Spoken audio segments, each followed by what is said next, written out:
I am so delighted that you could be with us this morning.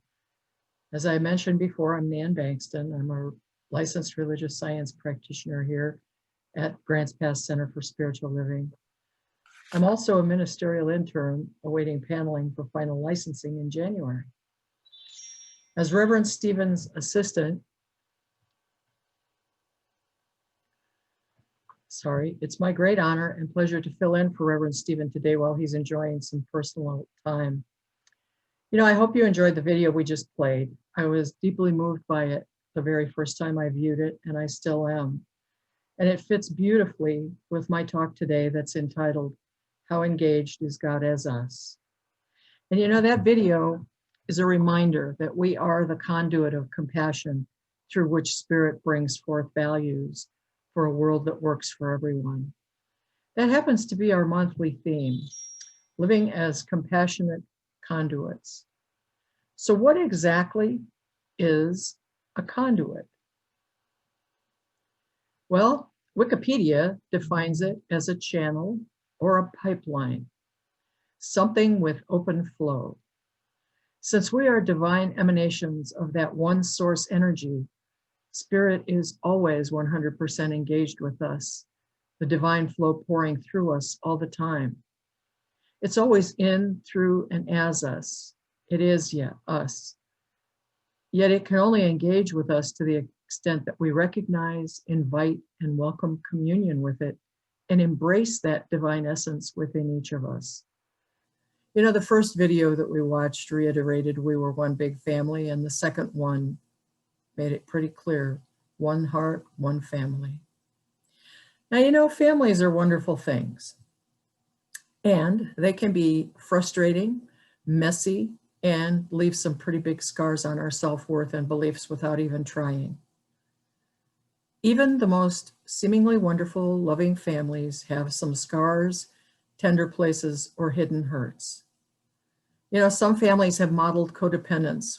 Victims, villains, heroes, all playing their parts to control the other families and ultimately others with whom they go on to engage with in relationship.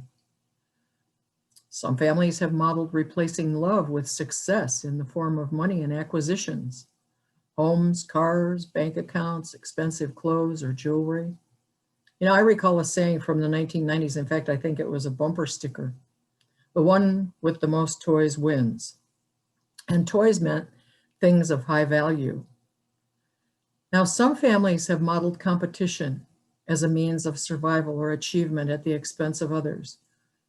And some families have modeled poverty, racism, discrimination, and cruelty because that has been their experiential inheritance. And right now, conditions make it appear that we are in a world family that has been hurting for a long time. Values have been shattered over decades, and there are scars that run so deep and so wide that they encourage the idea of separations that can never be unified or healed. And yet, the spiritual truth remains. We are one love, one heart, one family. And we all have the same divine heritage and spiritual DNA. As we engage with Spirit and open to the love that is always there to support us, we have the opportunity to reveal our true nature as spiritual beings. The Centers for Spiritual Living, with which our center holds affiliation, has a global heart vision of a world that works for all. And it includes these statements. We envision a world where each and every person discovers his or her own personal power and ability to create an individual life that works within a world that works for everyone. We envision a world in which we live and grow as one global family that respects and honors the interconnectedness of all life. Dr. Ernest Holmes, our founder, wrote these words about discovering our personal power, which is really a very important thing to do. At the center of our being, there is a divine person, a unique incarnation of God. This is the source of all real inspiration. Here and here alone, at the center of our being, is the real creative power. And Dr. Holmes calls this divine person our friend. And he goes on to write, "You have a friend within you who is closer than your shadow. This friend anticipates your every desire, knows your every need, and governs your every act. This friend is the God within your own soul, the animating presence projecting your personality, which is a unique individualization of the living spirit.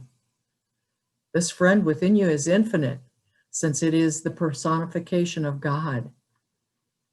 It is not limited by previous experiences which you may have had, by present conditions or passing situations. It has no inherited tendencies of evil, lack, or limitation. It has never been caught in the mesh of circumstance. It is at all times radiant, free, and happy. That's our real heritage and our real global family heritage. Yet we may not know how to begin to engage with that spirit within. We may have never been taught the truth of our divine heritage, or we may believe that everyone but ourselves is included in that inheritance, or that somehow through some personal failure we got written out of the will.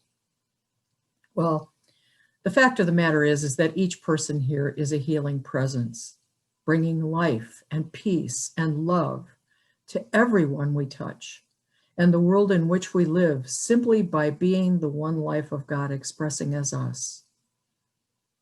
As we understand our divine connection, that engagement with spirit, and learn how to be more engaged, we become compassionate conduits, first for ourselves, and then extending that compassion to others. Too often we think that compassion is something we should have only for someone else. Well, it begins with each of us being more compassionate with ourselves, treating ourselves gently when we are in challenging situations that may be stressful. And boy, that certainly fits some of our experiences in the world today. And that, being compassionate with ourselves, calls for 100% engagement on our part with spirit within.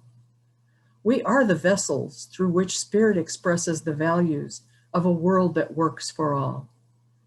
To become clear, open vessels, or to use a term from Judge Thomas Troward, divine distributors of spiritual qualities of love, light, peace, power, beauty, and joy, we must engage fully with the spirit, the life within us.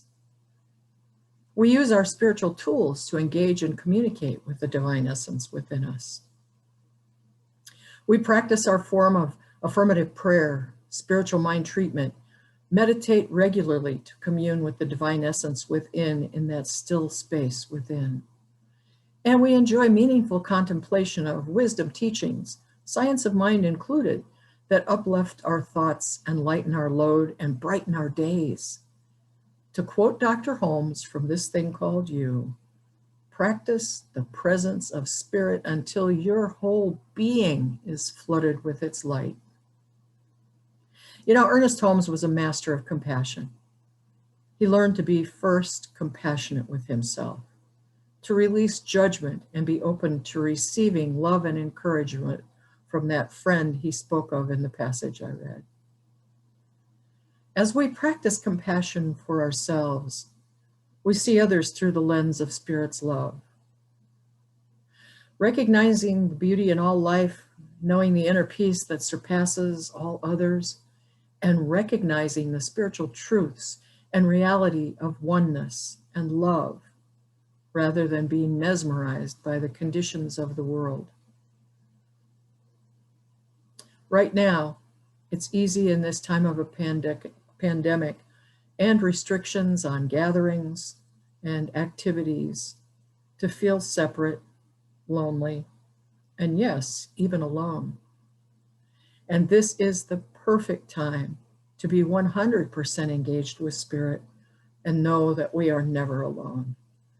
Spirit is closer than our breath or the beating of our hearts. It's always 100% available, engaged with us, just waiting for us to say, yes, Spirit, here I am. Show me the way of peace and compassion in everything I do today.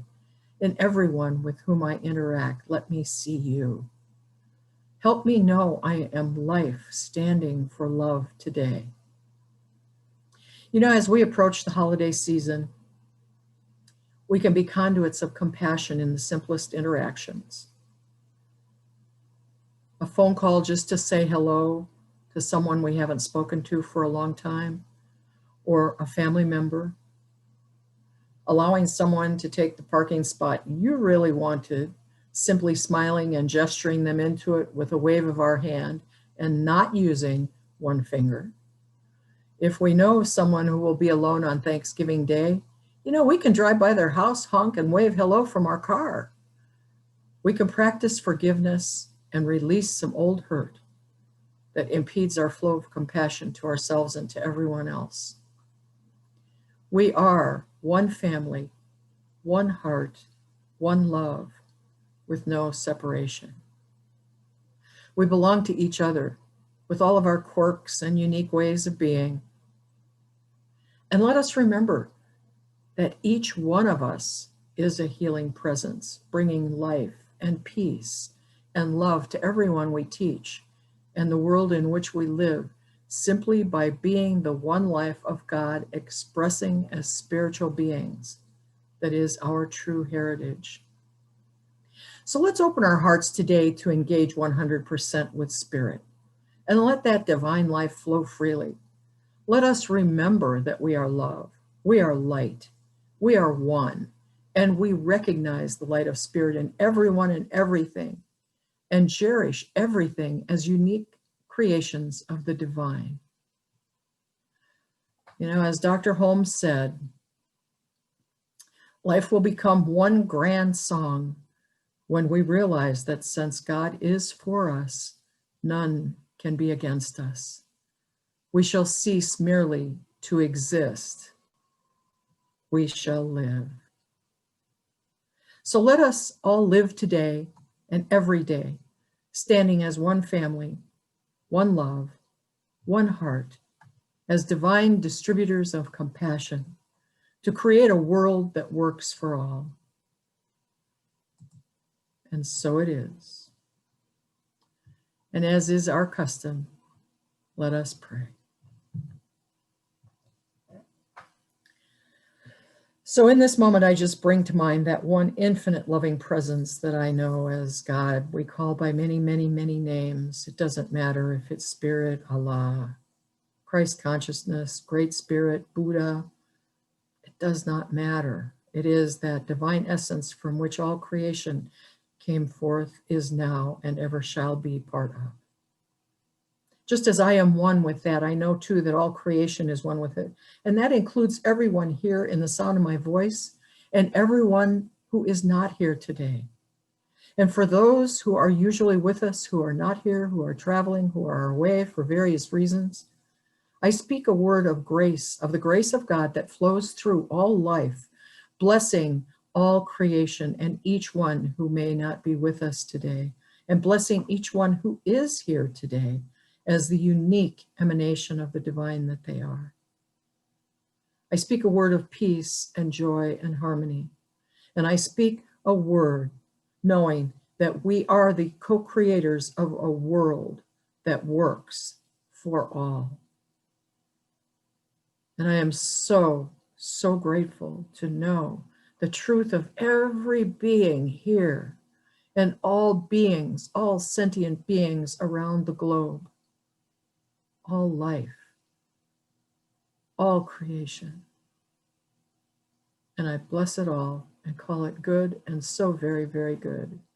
And I just send that love out, that infinite radiant love of the one across our communities, around the globe, and throughout the cosmos, forever and ever. And I release this directly into the law, knowing that it always says, yes, my beloveds, yes. And so it is. And so, thank you so much. Now it's time for our prosperity affirmation. I get to do this today. And I want to say on behalf of our center, On behalf of Reverend Stephen and the board and everyone, we are so incredibly grateful for the prosperity, the generosity, and the abundance that has been supporting our center for these many months when we couldn't be together. Everyone has played such an important part. And I know that our center is in divine flow. Our membership is filled with abundance and prosperity, and the spiritual principle that is abundance is all over. We can see it wherever we go. Whatever we look at, we live in a world of abundance. So Rhonda, if you could share that screen again with us for the chat that said, here's our prosperity affirmation. So I just invite you to take your gift, hold your hands up to your heart, and if you're going to use the button on the website or in the email, oops, it went away again, but I'm going to speak it for you. I share my prosperity to support a world of love that works for everyone. And there it is. I share my prosperity to support a world of love that works for everyone. And so I take these gifts as they come into our center. I take them as they just flow and flood through your lives and into our center and into the world that we support with them. And I just bless them, knowing that they come from the love of pure spirit and they will return to the community and the world that we serve to do good works beyond measure. And knowing that this is so, I simply affirm it by saying, and so it is.